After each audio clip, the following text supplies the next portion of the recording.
What is up? It is Red, the Rideshare Ginger, coming right back at you.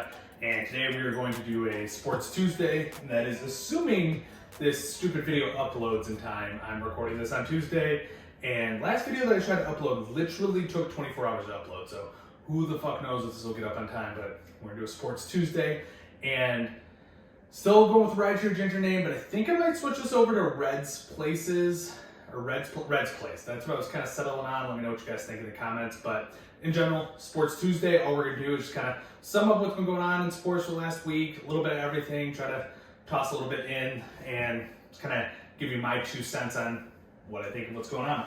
So I guess might as well just start with college football last night. I mean, Alabama fucking kicked ass. That was no surprise. Ohio State maybe even shouldn't have been there to begin with. I mean, they only played 6 games in the regular season. Does that really mean you're deserving of being there? But, I mean, they went out and beat Clemson the week before. Alabama was just a tough team this year. I don't think anyone, didn't matter who it was going to beat them. So it is what it is. Ohio State maybe truly is the second best team.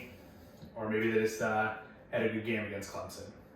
Looking at what happened in the NFL this last week, for the most part, I think everything went status quo with the exception of 2 games. The Steelers-Cleveland game and the Rams-Seahawks game. I mean, Ravens technically was an upset, but the books had Ravens by 3, so, I mean, it wasn't really an upset. I truly thought the Titans would win that game. I truly thought the Colts would win the game against Buffalo. But other than that, everything was kind of status quo. Seahawks, early exit from the playoffs, not ideal, but we'll have to see what they're going to do with their offense going forward. And then Steelers. That was the game, and I'm a Steelers fan. Cleveland kicked ass, but did Cleveland really win, or did the Steelers lose? Personally, I feel like the Steelers lost that game. You start off the game just basically giving away 7 points. They spotted them 7, and then kind of trickled downhill from there to start the game. They still almost came back, and they were in that game at the start of, I think it was the 4th quarter, they were still in it. End of the 3rd, somewhere right in there, they got back into it down by 11. I think down by 12, actually. I don't know. Game was back. It was so high scoring, but they got down to a 2-score game regardless at one point, and so they had a chance. But it's kind of leads us all towards a lot of off-season stuff. So Doug Peterson was fired yesterday, so does that mean Cart's all right, fuck. So I ran out of storage on the phone, so I had to delete a couple of things after I actually finished this video, that last like few minutes of it, and then realized it wasn't recorded for most of that. So I'll try to come back in and repeat everything that I said when it wasn't recording. So a lot of that leads us to the off-season. A lot of what I was saying before leads us to the off-season moves. And first off, Doug Peterson was fired yesterday. So what does that do with Wentz? Is Wentz stay in Philadelphia now because Peterson's gone, or is Wentz still on the move? And then with Roethlisberger, is Roethlisberger going to retire? I mean, he said he would stay as long as Pouncey stays, and there's rumors out there now that Pouncey's already saying he's going to retire. So if Pouncey's gone, is Ben gone? It's kind of a weird one. And then you have Deshaun Watson out there. He wants a trade. Stafford's probably available. Cam Newton's a free agent. So where do all these quarterbacks kind of end up? There's rumors that Cam Newton's going to go to Washington, which kind of makes sense. Kind of line back up with Ron Rivera. But who knows? We'll kind of see where that lands. I don't know how Houston trades away Watson. It's kind of a tough one. Decent contract, and then how do you as a new GM come in and trade away your best player? Even if he wants to trade, I don't think you trade him. I think you find a way to make him happy. It's just kind of personal opinion. And then Wentz's contract's kind of an issue too, so who knows where everyone goes. And then additionally, you still have potentially Sam Darnold out there. The Jets said they weren't getting rid of him, but I think people are going to want to draft Fields, and the Jets are got that number 2 pick, probably going to take Fields. By the way, pro tip, add protein to your coffee. You can pick up an extra 2 to 4 grams of protein, which if you're like me, where you're trying to get 230 grams of protein a day, it's helpful. So what do I think is going to happen this weekend? I think Cleveland is actually going to beat the Chiefs. It's kind of a weird one, but I think the Chiefs have kind of been sleeping a lot this season. Slow starts, and then being able to catch back up because that offense is amazing. But the Chiefs run the ball a lot. So that clock's going to be running down. If Cleveland, did I say the Chiefs? I meant Cleveland runs the ball a lot. Cleveland gets out to a lead, they're going to pound that rock, and I don't know if there's going to be enough time left for the Chiefs to come back. Chiefs are definitely the better team, but I think Cleveland might catch them sleeping. Ravens, I think, will beat the Bills. I don't think the Bills are that great of a team, and honestly speaking, while the Chiefs are the best team left in the AFC, I actually think Cleveland's the next best team, then the Ravens, then the Bills. In the NFC, I think Tampa Bay's going to beat New Orleans. I just don't think you beat Tom Brady 3 times in a season. I just don't think you can do it. But we'll find out.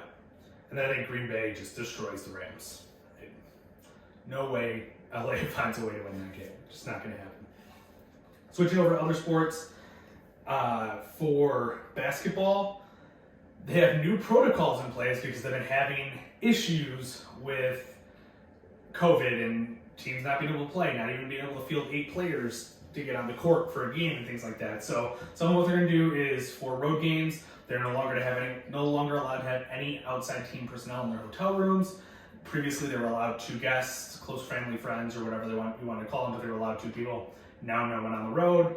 And at home, they're kind of stiffening the restrictions. They're telling them they can't do things, but I don't know how they're going to keep track of it. And additionally, if they do have close contact with someone on a regular basis, that person needs to get 2 COVID tests per week.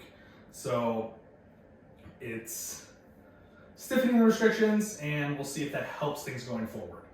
And then moving on to another sport, NHL. Something that a lot of people don't necessarily pay attention to, but it is starting tonight, so let's get you caught up on it. For the most part, most stadiums are not going to have fans. There are 3 that are going to have fans. Florida Panthers, Arizona Coyotes, Dallas Stars are all going to have anywhere from 25 to 30% capacity. And then the St. Louis Blues are going to have a limited number of invited frontline workers, family and friends. So they're not like selling tickets, but they have invites. So a few stadiums will have fans, but that's kind of expected all to expand out as the season goes on. And COVID hopefully gets under control a little bit more and more as the season goes on. And then it's going to be a shortened 56-game season that they're rolling with, which kind of makes sense. NBA shortened their season as well. And what's interesting is everything's for sale in the NHL. They now have logos on their helmets. They're selling naming rights to the divisions, and it all kind of makes sense. NHL doesn't make a lot of money to begin with. They're one of the lowest grossing sports in the 3 out of the 3. They are the lowest grossing sport out of the 4 major sports, and everyone's hurting with COVID as it is. And so when you're already not earning much money, then you add COVID to it, they're really not earning any money. So everything's for sale. So the divisions have sponsors, logos on helmets, everything's for freaking sale. The only thing they said is right now they're not doing logos on the jerseys, but we'll see what they do in the future. But the way the season's set up is kind of interesting. So they had division realignments. There's now 4 divisions. And part of that is one division is the North Division, which is all the Canadian teams, which I think is 7 of them or something like that, 7 or 8.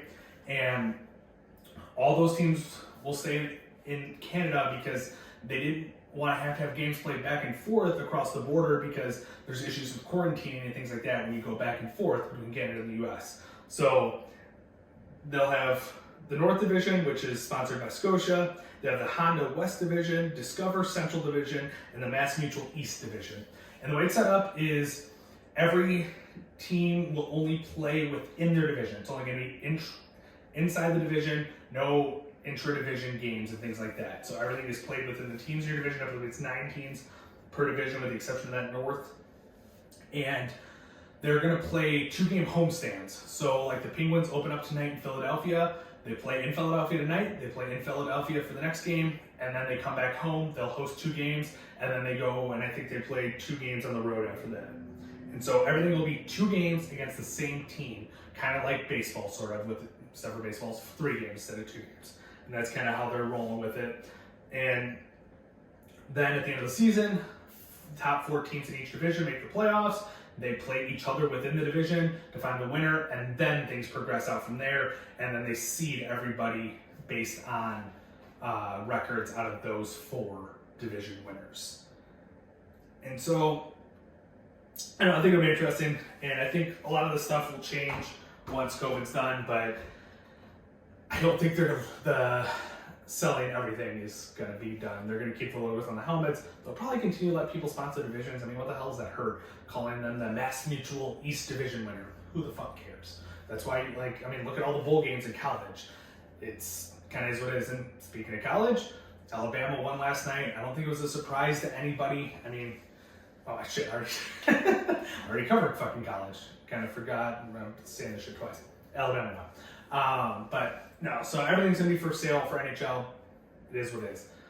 Going forward, we may continue doing these Sports Tuesdays. Who the fuck knows what we're gonna do? Like I said, channel's kind of just moving and grooving. We're gonna figure out where we want to be. Even the setup's gonna change from time to time. Trying to figure out what I like, what I'm gonna keep rolling with. But for now, we'll probably stick with these tools for a little bit, see how this goes.